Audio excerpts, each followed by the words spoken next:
Agaw eksena at atensyon ng isa sa mga undercard ng Anthony Joshua versus Francis Ngannou showdown sa final press con nito. At ang aking tinutukoy po mga amigos ay walang iba kundi ang WBC World Featherweight Championship ni na WBC champ Rey Vargas at ang undefeated challenger na si Nick Ball.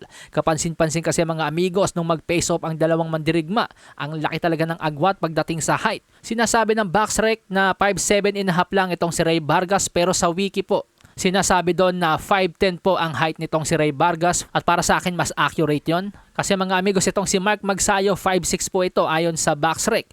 So kung 5'7" lang itong si Rey Vargas, bakit ang laki masyado ng diferensya pag pinagtabi sila ni Rey Vargas? Kaya para sa akin mas accurate po yung 5'10". Anyway, ang kanya makakalaban ay may taas lamang na 5'2". Bagamat may bentahe itong si Rey Vargas pagdating sa height, haba ng galamay, ring experience, at mas dekalidad ng mga nakalaban, subalit ang pagkakaroon lamang nito ng 3 laban sa nakalipas na 5 taon ang sinisilip ng mga eksperto na posibleng maging sagabal sa tagumpay ni Rey Vargas: inactivity at ring rust. Samantala sa iba pang balita mga amigos, ang presyo ng ticket sa bakbakang Naoya Inoue at Luis Nery para sa kanilang undisputed Super Bantamweight Championship, grabehan ng presyo, halos kalebel na po ng sagupaang Anthony Joshua at Francis Ngannou, Devin Haney at Ryan Garcia. Heto po ang price range ng Anthony Joshua versus Francis Ngannou. May tagti $30, $50, $300, $900 at $2,205.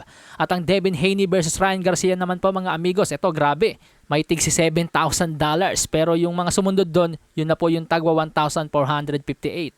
At ito naman po ang price range ng ticket sa sagupaang Naoya The Monster Inoue at Luis Pantera Nery. Yan po makikita nyo, $1,500 yung pinakamataas. Mga 83,000 yan mga amigos pag kinonvert sa peso. Patunay lang na talagang si Naoya The Monster Inoue ang cash cow ng lower weight class. Sa iba pang balita mga amigos, ayon sa report ng IFL-TV, Conor McGregor versus Manny Pacquiao posible na daw pong maganap ngayong taon, Disyembre.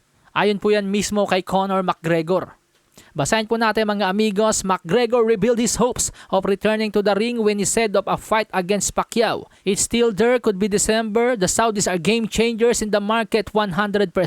Hindi naman na po lingid sa kaalaman ng nakararami na talagang interesado ang mga big time ng Saudi na papuntahin doon si Manny Pacquiao at lumaban upang mapanood.